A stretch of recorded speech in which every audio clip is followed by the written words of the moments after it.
ay rated SPG. Striktong patnubay at gabay ng magulang ang kailangan. Maaaring may masiselang tema, lengguwahe, karahasan, sexual, horror o droga na hindi angkop sa mga bata.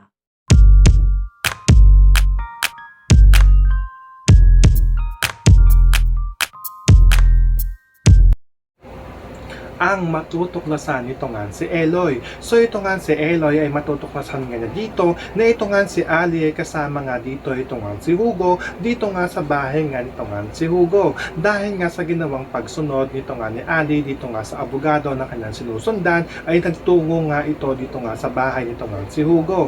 Kaya nalaman na nga dito nito nga ni Ali na ito nga abogadong ito at ito nga si Hugo ay magkakilala nga dito at malakas nga daw ang kanyang kutob na meron nga daw itong kinalaman dito nga daw sa kaso ng kanyang ama, kaya naman ay nagpapatuloy nga ito sa pag-iimbestiga at sa kanyang pag-iimbestiga ay makikita nga na dito ito nga si Ali. Kaya pala isipan at laking gulat nga dito nga kay Eloy nang makita nga na dito ito nga si Ali na kasama ito nga si Hugo. Dahil nga si Ali ang bagong tagapag-alaga nga dito nga si Hugo. Dahil si Hugo ay may sakit nga dito nga Alzheimer's. Kaya kinakailangan nga dito na lagi nga daw siyang may kasama at lagi nga daw dito may bantay. At yun nga ang magiging trabaho nito nga si Ali. So pakakaabangan nga natin dito kung paano nga ba mag-iimbestiga ito nga si Eloy. Ngayong alam na nga niya na ito nga si Ali yan dito nga din sa puder nito nga si Hugo. Yan ang ating mga pakakatutukan at pakakaabangan dito nga lang sa Too Good to Be True.